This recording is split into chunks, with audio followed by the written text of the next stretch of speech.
All right, back in action. Stacks at the numbers, and we're looking at Dutch Brothers Incorporated, ticker symbol BROS, listed here on the New York. This is one that we looked at recently. I mentioned, in my opinion, I like the growth. The numbers look great. You might see a pullback here to the low 30s. We had earnings coming up, right? A lot of people wanted to wait and see how the numbers looked. As you can tell, the numbers were pretty damn solid. So, a couple of things, not only in the numbers, but in the technicals as well. Real quick, the last time we drew out all of these trend lines, you can see this was from the absolute peak, November 21, going down to that previous high, July 9th, 24, cutting across. And that's why I said if we do have a really nice quarter, you may see a pop up here to the top of the range. Looks like very high 39s, about $40 a share. Stock right now, 40.75, up almost 6 points, over 16.5% on just an amazing quarter.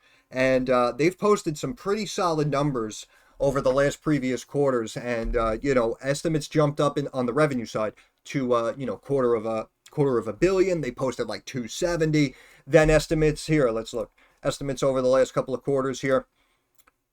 Look at this. It pulled back to about quarter of a billion. They beat slightly by about a million. Then they ticked it up a little bit. All right, 255 million. They post 275. Then they're like, okay, how about over 300 million? Company posts almost 325 million. Then estimates jump up. Hello. Estimates jump up to 325 million. They post 338.2 million, beating by about 13 and a quarter million, or roughly 4%. Much more profitable, as analysts were expecting as well. They were expecting EPS of about 11.5 cents. Company reports 16 cents a share, beats that estimate by 38 and a third percent. Stock explodes, not only back near 52-week highs, but above top line resistance. This is top line resistance. So that's why a retest here to 43 and change may be very possible. However, we have to keep in mind also that a lot of people may have just entered for the trade and aren't necessarily going to, hold on throughout the years and whatnot. So even though there's growth and these numbers are great, they might see, a 16, 20% pop maybe. Boom. Get in, get out, secure those profits. So we have to wait and see if it holds and wants to continue up, or if it breaks up and then slowly ticks down back to this trend line and then pulls back into this range. Because again, technically you could have made the argument that it was overvalued, even though it's growing very nicely. But we were looking at this long-term symmetrical triangle, so that's why we have to wait and see. Does it hold, or does it come back and stay in this range moving forward into 25? But the company may just be growing and profiting, expanding market share. I know they mentioned them as Starbucks competitors, and that's what I mean. The word may be spreading, because most of their numbers are up, comp sales and whatnot. So I like it. I like it. EPS beats 14 cents a year ago. They just posted 16 cents. Ba, ba, ba. Ba, ba, ba. Year ago revenue 264.5 million, just made 338. Yeah, okay. I don't know. They go on and on in their articles. No disrespect to them, but it's just my opinion. Shares are up. Yep. Okay, we beat on revenue. Dutch Bros opened 38 new shops. 33 were company operated across 11 states. We are spreading like wildfire. System same shop sales and transactions increased 2.7% and 0.8% respectively relative to the same period last year.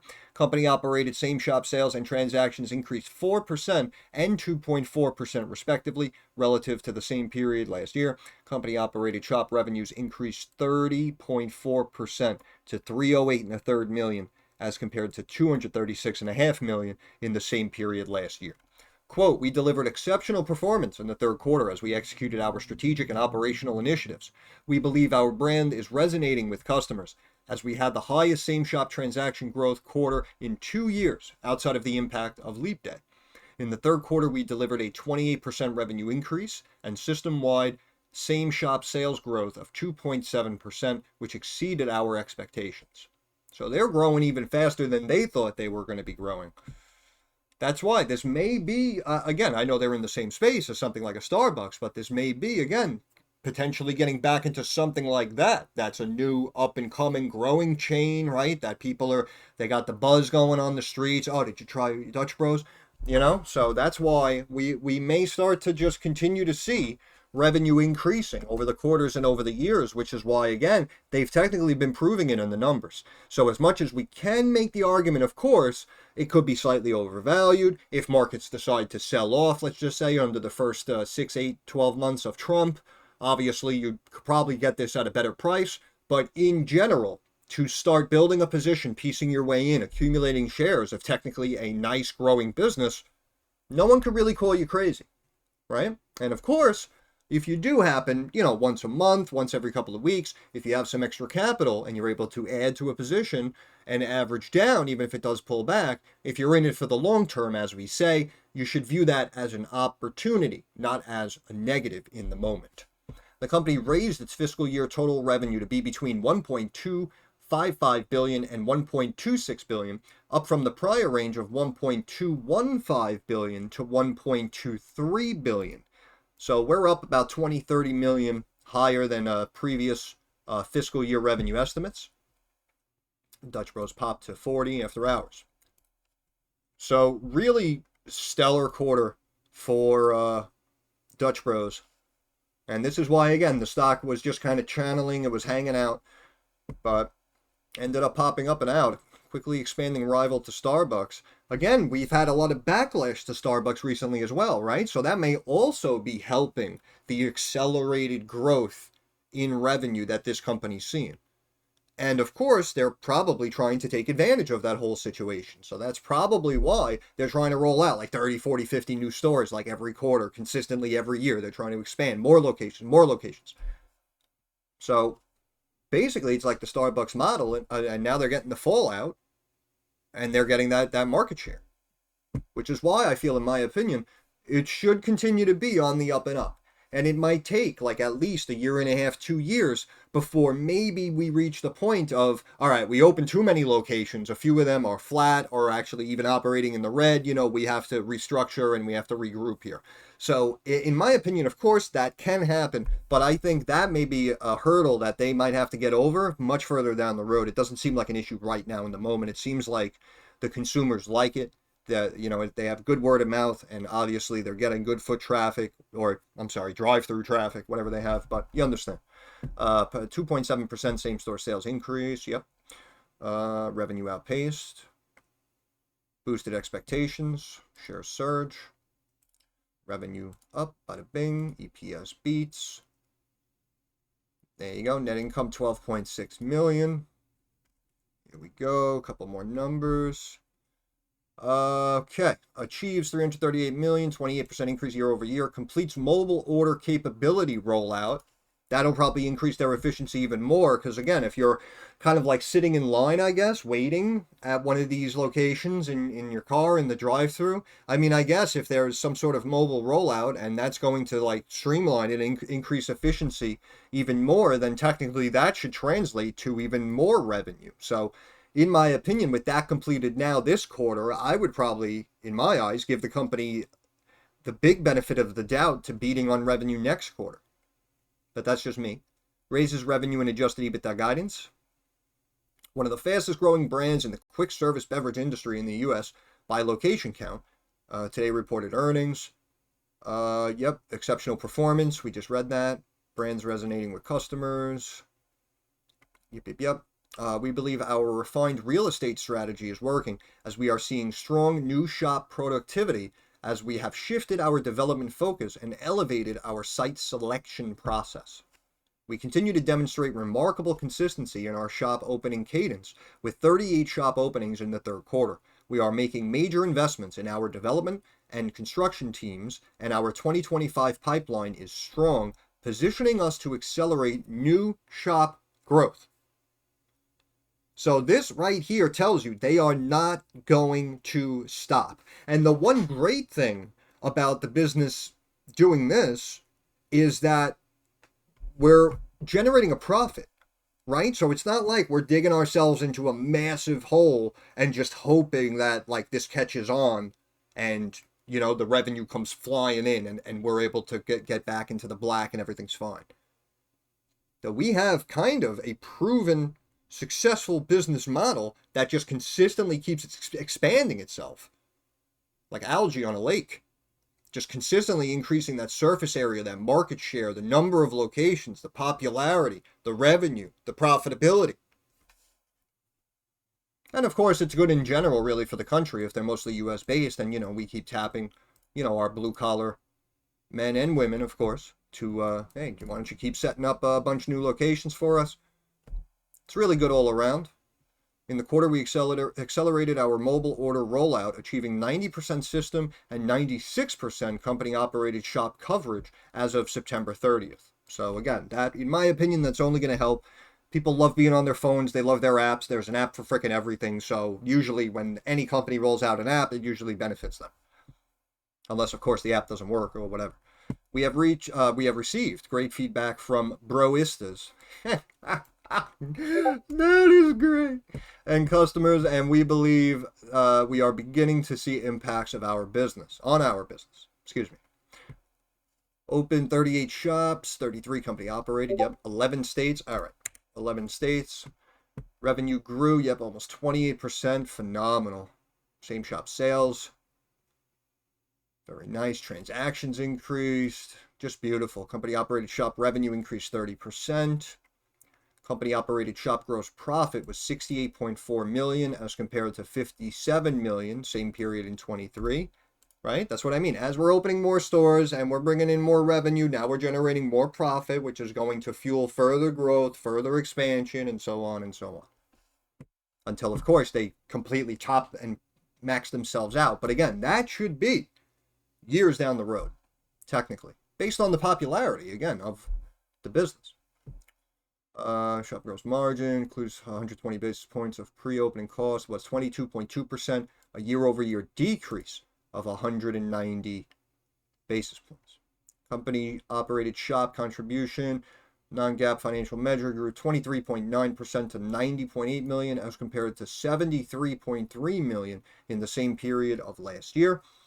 Third quarter, company operated shop contribution margin, which includes 120 basis points of pre-opening cost, was 29.5% year-over-year decrease of 150 basis points. Selling, general, and administrative expenses were 17% of revenue compared to 19.1% of revenue in the same period of 23. In my opinion, again, I know obviously we look at the numbers, but as a percentage of revenue, that is good. Obviously, you want to see that go down. Expenses are less percentages of revenue. 14.9 as compared to 15.2. Net income was 21.7 million compared to 13.4 same period of last year, roughly a 50% increase year over year.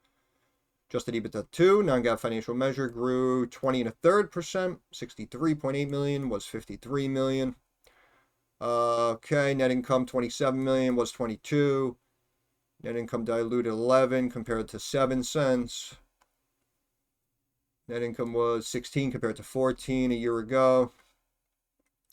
Right, revenue projections up for the year. Total system shop openings in 2024 are now expected to be 150, consistent with the previously communicated outlook at the lower end of 150 to 165. So they're on pace to meet at least the bottom end of their initial mark, which is a good sign. Obviously, if they open more, or towards the top end of the range, it definitely would have been better. However, think if they only are looking to open 130, right, then they would have missed their mark. Wall Street would have interpreted it as, you're not as popular as you think you are. You're not going to grow as fast as you think you are. We have to pull you back before we pump you up. You understand? So that technically is good news in my eyes. Capital expenditures estimated to be between 245 and 265 million, down from the prior range of 270 to 290 million. So there you go, just saved about 25 million in change off of CapEx. Same shop sales growth for 24 expected to be approximately 4.25% from low single digits previously. Same shop sales growth for the fourth quarter of 24 expected to be between 1 and 2%. Adjusted SG&A3 estimated to be between 195 and 200 million from 190 to 200 million previously. Okay, slight bump there. Adjusted EBITDA now estimated to be between 215, 220 million, up from the prior range of 200 to 210 million. So slightly forecasting a little more revenue, slightly forecasting a little more profitability, hitting that number of shop openings that they wanted to hit, that guidance, 150 to 165 new shops. Bang, webcast, okay, beautiful. So in my opinion, really great quarter for Dutch Bros pretty much across the board. And the stock, again, pops up and out right now currently of this long-term symmetrical triangle that we charted out. And technically, now that we popped, we can, that's why, again, we can slightly pull back maybe, but we should technically retrace back to these tops now being above this top line resistance and get back maybe to 43, maybe even that psychological level of 45 before we calm down. Because remember as well, market's raging right now currently off of this election news. So if we continue to go up and up, even if it's short-lived, right? Even if markets continue to rage, let's just say for like a week or two, and then we cool down and start selling off, then again, that probably can fuel this company back to these highs or potentially up here. But either way, the growth is there, the numbers are coming in. It looks like they're just going to continue to open up more and more shops and really take Starbucks head on and kind of solidify and cement their place in the market. And it seems like people like the product, they like the service, and they're getting, obviously, I'm sure, a lot of repeat customers because revenue is consistently increasing. So they have a good business model going. So until it looks like it's not working or it stops working, then we really should be on the up and up with BROS, Dutch Bros, excuse me. But MACD recently crossed to the downside, began to curl here, gained the momentum, and then boom, obviously we popped not only today almost 4%, but now we're flying after hours. We broke well above the Bollinger Band, stocks like here right now. So that's why we're going to trump it. So that's why after popping up to 40, 41, we may continue to run maybe in the open if people missed it. They got the FOMO, and then we can slightly maybe start to tick back down to like 40. And we might pause for a little bit and wait for the bands to catch up. But only time will tell. We know it changes day by day. RSI was about 57 going into the daily, so we had a big pop in the short term that continued and helped fuel momentum after hours, in my opinion. And if we switch over to the weekly, RSI was only 52 and a third going into these earnings, and we can see also top Bollinger Band on the weekly, very low 42s, which is why, again, we may continue to keep climbing and into those low, maybe mid 40 levels. Also, the MACD, again, completely bottomed out and flattened and was right at the cross right here. And now we have the big explosion. So now we're going to potentially see the MACD cross to the upside here on the weekly. RSI could get back to that 70, even 70 plus benchmark off of the hype. And of course, the market pumping, again, that may fuel it out. So probably going to hit that 42 mark in my opinion. But if right now that's what Wall Street feels it's valued, unless the markets go through a massive pullback, sell-off correction, then chances are it should really kind of hold between this value of at least 30 and 40. So as we say, if you did start to build a position now off of this earnings and it pulls back to 34, 31, yes, it's going to suck in the short term. But if you're looking for long-term growth and a long-term hold, then in my eyes, view it as an opportunity, not as a negative, if you're able to add to the position. But overall, again, we liked Bros, and we didn't know exactly if they were going to break it down before going into these earnings, but the markets have been pretty bullish. They've been on the up and up, so the stock didn't really drop down too far since we last looked at it, and they come out with just another stellar quarter. On the weekly, we can see a pivot point here at 41.18 again. So we're making a pretty strong case to not only stay above that top line resistance level of about 40, but also potentially getting to 41.42 pretty quickly. Wait, let me go back to daily. Okay, top resistance level 38.94. We're well above that. And what was this previous level? Yep, we're above that. And what's this top one? 42.46 roughly. So you can see, that 41 to like 42 and a half range. It looks like there's a lot of action there. And again, the previous high was about 43 and a half. So that's why you kind of could make the argument that we're going to run back up off a great quarter. And now we're going to retest the highs, maybe make new highs, like we said, psychological $45 level. So all of that is possible. But overall, in the numbers, pretty phenomenal quarter in my eyes for bros. Looks like the growth is going to continue. And again, they just opened a bunch of new stores, 38 this quarter. Revenue seems steady. People like it. And apparently, we're slowly chipping away at a Starbucks' market share. And we could potentially be looking at a powerhouse in the space, if we fast forward 5-10 years from now.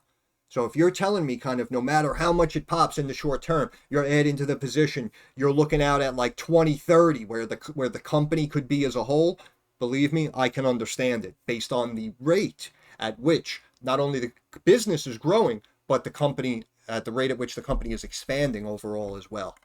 But that's pretty much it. So we got to keep an eye on that top line resistance. But I'll end it there. Once again, stocks by the numbers. I want to thank you for stopping by. If you have any questions, comments, or concerns, please drop it down in the comments section. I'm usually pretty quick to reply. Thumbs up algorithm helps me get more eyes on the channel. And of course, subscribe to the channel. That is our handshake agreement. That is how you help me help you. But of course, more importantly, moving forward, like I always say, I understand that markets are rocky, they're volatile, and they are very uncertain. So I want to wish all of you success. I hope everyone makes a couple of dollars. Thank you for your time. Have a good day.